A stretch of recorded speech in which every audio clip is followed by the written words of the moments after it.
Hello, everybody. My name is Hari, and I'm a postdoctoral researcher at Dublin City University. I'm here today to present to you my book, my monograph called The Social Spaces and the Public Sphere, A Spatial History of Modernity in Kerala. This is published with Routledge India. The Indian edition came out in 2024, and the UK edition was out in 2022. Um, it's a monograph that was born out of my PhD research, which I conducted on the public spaces of Kerala. And what I'll do today is speak a little bit about sort of how the project came about, um, and what the main arguments in the book are. Um, my parents are from Kerala. I was born and raised in Hyderabad, which meant that my knowledge of Kerala was always very curated when I was growing up. But it's a state and a community and a society that fascinated me, like it did many other political scientists. Precisely because of what we hear about the celebrated sort of secular public sphere that exists in the state, the progressive politics, the dominance of the social welfare, or the socialist state, as we call it. And all of this was very intriguing growing up. But increasingly, at least in my personal circles, it was very evident the impact that the last 10 years of right wing politics that we were seeing was having, but also even going back, the it was at once a very secular public, but also had a community that was very religious, very traditional in many ways, very conservative in very many ways. So that got me very curious about this contradiction that exists within the political space of Kerala, and I wanted to study this at length. I wanted to start by studying the idea of the public sphere, and what we can understand about the public sphere itself. And this is happening in sort of, when it was becoming very clear in our everyday life that there were instances where this contradiction was becoming more and more evident.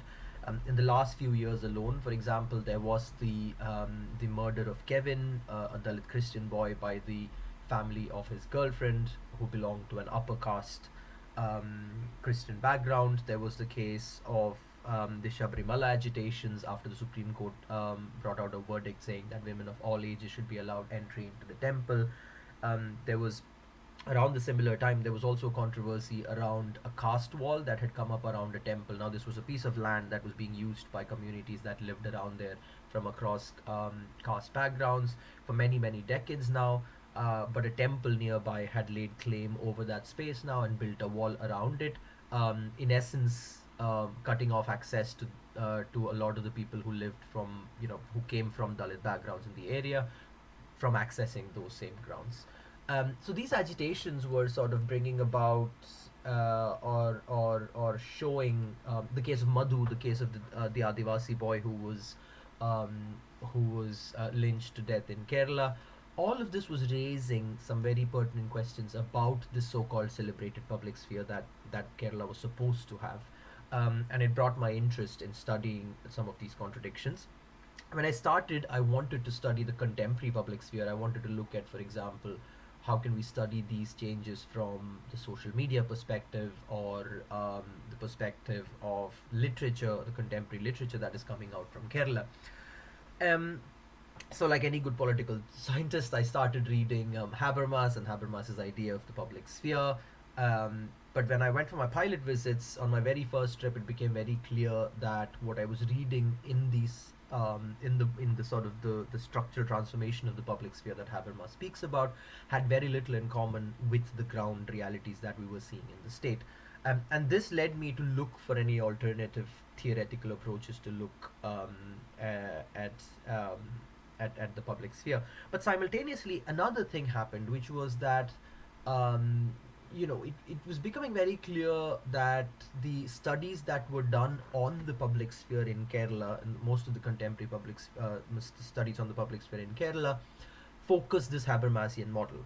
There was a catch-22 situation, because a lot of the studies that I was reading on the public sphere was starting from a Habermasian perspective, but they would all have a footnote that said we are aware of the criticisms of the Habermasian model, including the fact that there is no one universal public sphere, or that people from marginalized communities and genders and sexes have always remained outside of the so-called mainstream public sphere that Habermas speaks about.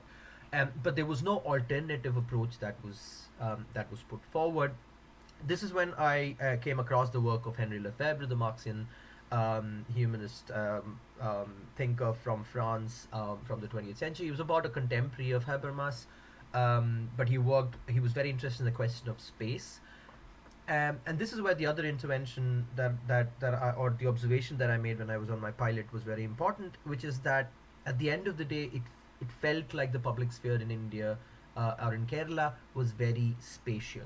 Now, I'm not speaking so much of the contemporary public. Like I said, I wanted to study the contemporary public sphere, but it became very clear that there wasn't a work that looked at the spaces of Kerala, like the tea shops, the reading rooms, because these are spaces that kept coming up in conversations, especially with men that I was having during my first pilot visit.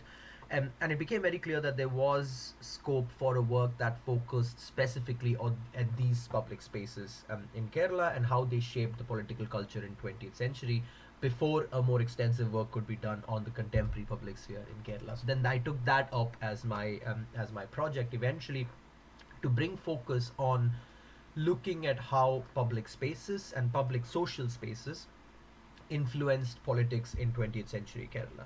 Now, there are some caveats that come with this. Obviously, one is that this means that the public sphere, by nature and by essence, was predominantly masculine. It was mostly men who were accessing these spaces in the 20th century Kerala. But that is not to say that it doesn't bring out some very interesting observations about the nature of public and private. And in my book, I look at gender as not as a separate chapter, but as an underlying thread that goes across the different chapters that I look at. And this brings out some new critiques of the Habermasian understanding of the public sphere as well. For instance, there were, when women were menstruating, they were locked in, especially Nambudri, Brahmin, upper caste Hindu women. They were locked in for the period of their menstruation into a room in their households. And there are women like Devaki, Nilayangod, Lalitang, Bigandarjanam. They've all written about this in their memoirs and autobiographies. Now, they came from sort of affluent Nambudri Brahmin families, but the women didn't enjoy the sense of public freedom that the men at the time did. So it wasn't, in every sense, a very private space that they would be confined to during their period of menstruation. But what's really interesting is that Devagini Lengod says that it is during these times that they would smuggle in copies of world literature that was translated and that they wouldn't be allowed to read otherwise. And during these 3 or 4 days, because they wouldn't be, allowed to interact with anyone outside, it became a sort of a space where they could sit and read whatever they wanted. So there was, in some sense, a subversion of these ideas of private and public, as Devika has called it in her introduction to Nilangod's autobiography. Within these confinements, women were finding spaces to subvert these challenges or power structures. So Lefebvre's framework, without going into too much detail, Lefebvre's framework is essentially arguing that spaces are important and that we need to look, when we study a society and when we study social interactions in a society, we need to study this from its spaces. So, in essence, democracy is a fight for space, right? So, when you have a hegemonic power, whether, that be the state, the caste, the class structures that exist in society, one thing that hegemonic powers always attempt to do is to control spaces. They would like to control how spaces are designed, how spaces are lived. But Lefebvre says that despite this, the lived reality of public spaces and social spaces often outlive the purpose for which these have been designed by architects and state and the hegemonic powers. In that difference between how a space is conceived or designed and how it is lived, is where we can find the different voices of resistance that emerge at different points in time.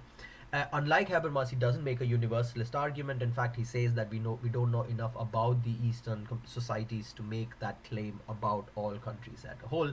And he also says that there are, these lines of public and private spaces are quite blurred, which is again something that we see in different works that have come in the Indian context, specifically also in Kerala. People like Sharika, people like Dilip Menon, people like Osella, they've all written about this idea of blurring of the space between the public and private. Theoretically, then, this also makes a case for a more spatial understanding of the public sphere from Indian perspective, and this is in line with the literature that has been coming out of India in the last decade or so. And I'm thinking here of people like Gopal Guru and Sundar Sarukkai in their Cracked Mirror, people like Aniket Javre, the literature around socialities and sociabilities that is coming out from India, and this sort of all adding up to the point that in a heterogeneous society like India, spaces are important because experiences are important. Depending on people's social backgrounds, there are rules of exclusion and inclusion that make it impossible for people or possible for certain others to be a part of this public sphere. So to understand that, to understand how experience shapes this, we need to look at spaces. So that is the sort of the one liner argument that I'm making.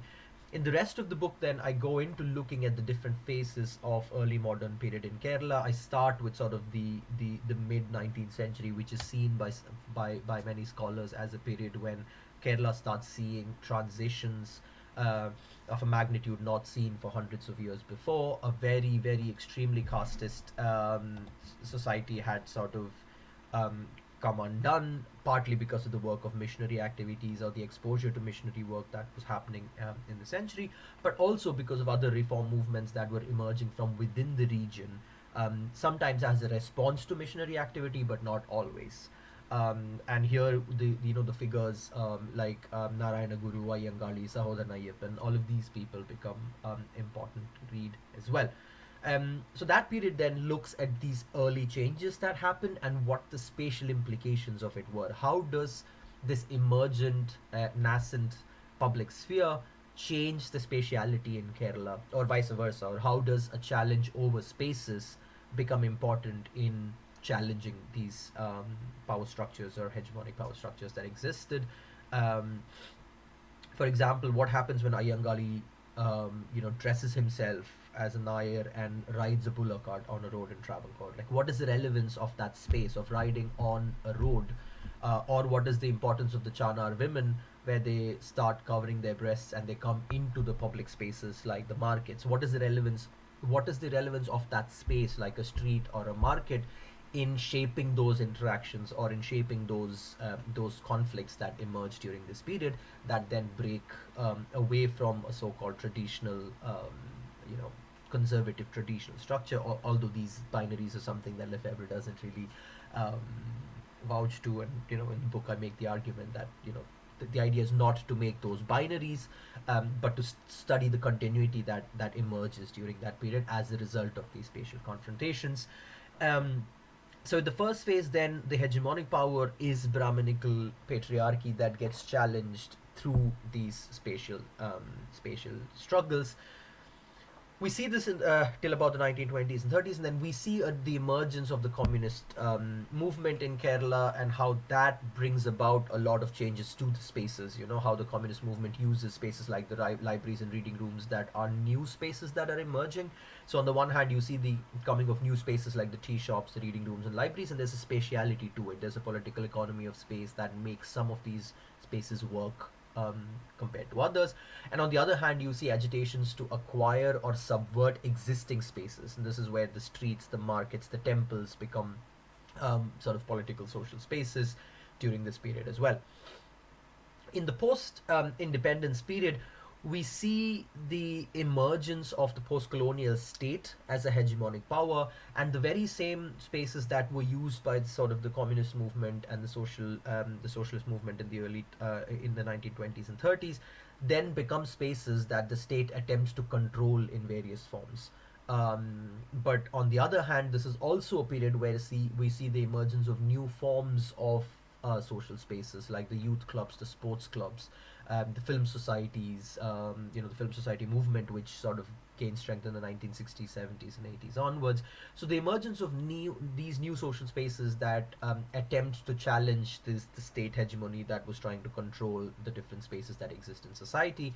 Um, and then on the other hand, the other thing that we see in the second half of the 20th century is the early promises that the caste and gender questions would be resolved once class is resolved by the 1970s and 80s, partly as a result of the response of the state to some of the left-wing movements, it becomes very clear that this early promise isn't going to hold. And as a result, in the 1980s, we start seeing the emergence of new forms of social movements. The Penrith, the feminist writers movement in the 1980s. Although there was a strain that goes back to the early 20th century, but the forefronting of feminist literature in the 1980s, the coming of Dalit literature in the 1980s, but also the environmental literature, the fact that a lot of sort of left-leaning progressive writers by the 1980s get disillusioned by the mainstream organized party left and then move towards the idea of human rights and environment and the likes in the 1980s and 90s, and what the coming of something like social media, the coming of television, what that does to the entire debate around social spaces in the public sphere. This is something. This is also something that I marginally look at in the book. Um, in the end, I make some comments on the contemporary nature of spatiality, and especially after the 1990s and onwards, where we see the coming of the post-colonial state, but now in a flux with global capital and religion emerging after the 90s, especially as a major hegemonic power, and how the contemporary spaces of resistance that are emerging seem quite different in characteristics from the ones that we've seen in the last century, and I speak about what some of those reasons might be that have led to some of these changes.